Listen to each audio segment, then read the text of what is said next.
As per your request, once again, I am going to explain about the basics of the financial derivatives. So what is derivatives? Let's understand little bit later. Before that, let's understand some of the basic aspects. So the financial market of the India is classified into these aspects: financial institutions, financial market, financial instruments, financial services. Okay, so under this, the financial institutions, there are a lot of financial institutions like Imperial Bank of India, Reserve Bank of India, Industrial Finance Corporation, the regional rural banks, HDFCs, Housing Development and Financial Corporations, Export Import Banks, NABARD, this all. So about the financial market, there are a money market, there are a capital market.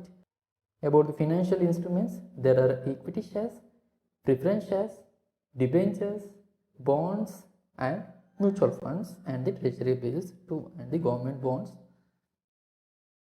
Regarding the financial services are the economic services provided by the finance industry.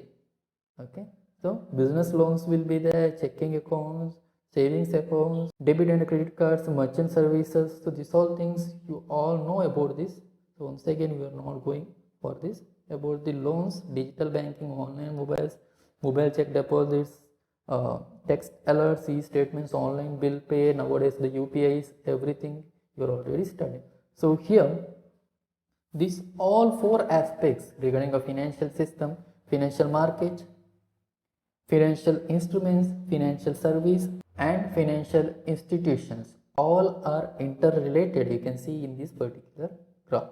So first of all, what is the objective of the financial system?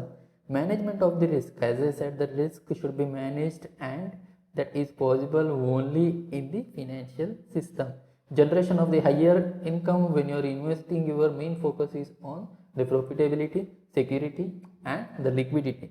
Reduction of the transaction cost. Usually in the financial transactions, the transaction cost will be there, and if it is properly managed, then the reduction of that transaction cost is possible. Improvement of the liquidity will be increased because of the proper financial system. There are two types of the markets, as I said. There is financial money market and capital market. With that, we are going to study the derivatives market also. So let's understand what is derivatives. So before going for the explanations, I will give you one particular example. Let's say in your home there is a marriage after 2 months, and for the marriage, let's say you need 1000 bananas, and now the price of the banana is around 30 rupees per kg, and on the day of the marriage the price of the banana may be increased to 50 rupees per kg. Correct? So if you are buying the banana on the day of the marriage, you have to pay 50 rupees per kg, and if you are buying right now, then you are going to get it for just 30 rupees. So what you can do to reduce your risk? Okay, the 20 rupees increase of the price of rupees 20 is the risk for you, and how will you diversify this? How will you hedge this risk? You can go to any of the mandi or any of the farmer who is having enough banana, and you can enter into one particular contract or agreement with them by saying you are going to buy 1000 bananas, or let's say 50 kg of bananas on particular day, or maybe before 1 week or before 2 days of the marriage, for rupees 35 per kg. So here what you have done, you are fixed one particular day for the execution of your agreement. You are fixed the price also, and the price is fixed on the basis of the price of the banana here. Am I right? So what you have done, you have reduced your risk of rupees 15 by entering into this particular contract. Okay, and this particular contract is called as derivative contract. So derivatives are usually financial contracts. If the concept of money is arrived, then obviously it will be financial aspect. Derivatives are derived values. Okay, the value of the contract is derived. A derivative is a financial instrument or a contract whose value is derived from some other asset or economic variable in which is called as underlying asset. So here in our example, the underlying asset is banana. Am I right? Fine. So let's see the feature. A derivative is an instrument or the contract on which the price is derived from the underlying asset, and it is decided by the two parties who is called as buyer and seller. Okay, so a derivative is an instrument or the contract whose value is derived from the value of an asset which is called as underlying asset, where the assets may be the financial assets like stocks, bonds, exchange rates, or the assets may be commodities like agricultural products, natural gas, crude oil, precious metals, gold, silver, platinum, anything. Okay, so here in our example, our underlined asset is a banana, which is a commodity. So here is some of the definitions. In ordinary language, a substance that can be derived from another substance.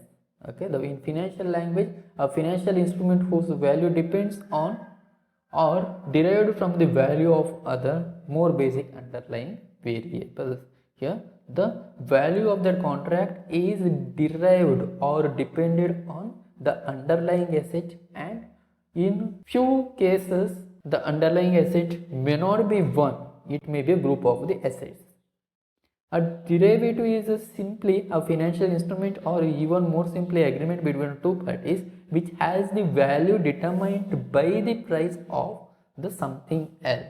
Okay, so here the value of that particular contract is determined by something else which is called as underlying asset. Features of the financial derivatives. Here is the features of the financial derivatives. One, date of the contract and date of the settlement, and the fixed prices. So let's understand some of the terms or the terminologies. Long position, the party who promises to buy the specified asset at the agreed price at a specific future date is called as the long position. Simply, it is a buying position. Short position, the party who is promises to sell specified asset at an agreed price at a specific future date is said to be a short position. In simple, it is a selling position.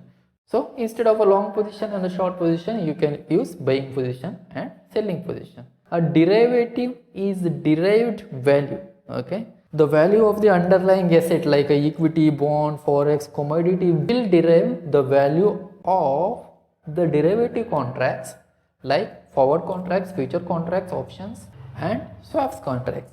These four are the types of the derivative markets. So specific types of the derivative creates the specific obligation of the counterparty. Okay, so here is obligation. The obligation may be for the long position or maybe for the short position. Okay, for buyers also there may be obligations in the different types of the derivative contracts, and for the sellers also there may be obligations for the under different types of the derivative contracts. So what are the obligations? Selling obligations, buying obligations, settlement obligations. Okay, and the instruments of the derivatives or the types of the derivatives: forwards, futures, swaps, and options. These are the four types or the instruments of the derivatives. A business transaction through a derivative may be customized or standardized. Okay, a derivative contract between parties to buy or sell an asset at a certain price at a specific quality and at a specified future time and place. Okay, so if it is called as a derivative, then there should be an existence of these features. So it can be customized contract traded through over the counter exchange. It can be standardized contract, and it may be traded through the stock exchanges. Okay, so if it is a customized contract, it is called as a forward contract. If it is a standardized contract, it is called as the future contracts. The trading results through financial derivatives are not shown in the financial statements. Okay, the results of the financial derivatives are not shown in the financial statements. Remember this. So have you seen anything profit from the derivatives, loss from the derivatives and all? No. So it is not shown in any of the financial statements. So here is the classification of the derivatives on the basis of nature of underlying commodity derivatives and financial derivatives, on the basis of the market and traded terms, OTC derivatives, over the counter exchange derivatives and exchange traded derivatives. So types of the derivatives or the instruments of the derivatives: forward contracts, future contracts, option contracts and the swaps. So let's see the forward contracts and the future contracts for the today's class. It is the agreement between two parties by specifying the quantity of an asset and specifying the future date and the time, and specified price is also there, and one person is having a long position, another person is having a short position. It is a customized contract. Okay, so these two persons are going to create the agreement. The rules, price is decided and the delivery period is also decided, quantity, quality, everything is decided by these two contracts. There is no middleman at all. Okay, so here is the features. You can check. I have already sent this document to you. The future contract, this is also agreement between two parties. Specified quantity of an asset is decided, specified future date and specified price is also decided. There will be three parties now. One party will be in the long position, buyer, another party will be in the short position, and one stock exchange, one regulatory authority. A standardized middleman is there in between these two persons, that is called as the future contracts. The features of the future contracts also mentioned here itself. Okay, so there will be clearing house or the exchanges, okay, the stock exchanges as a middleman.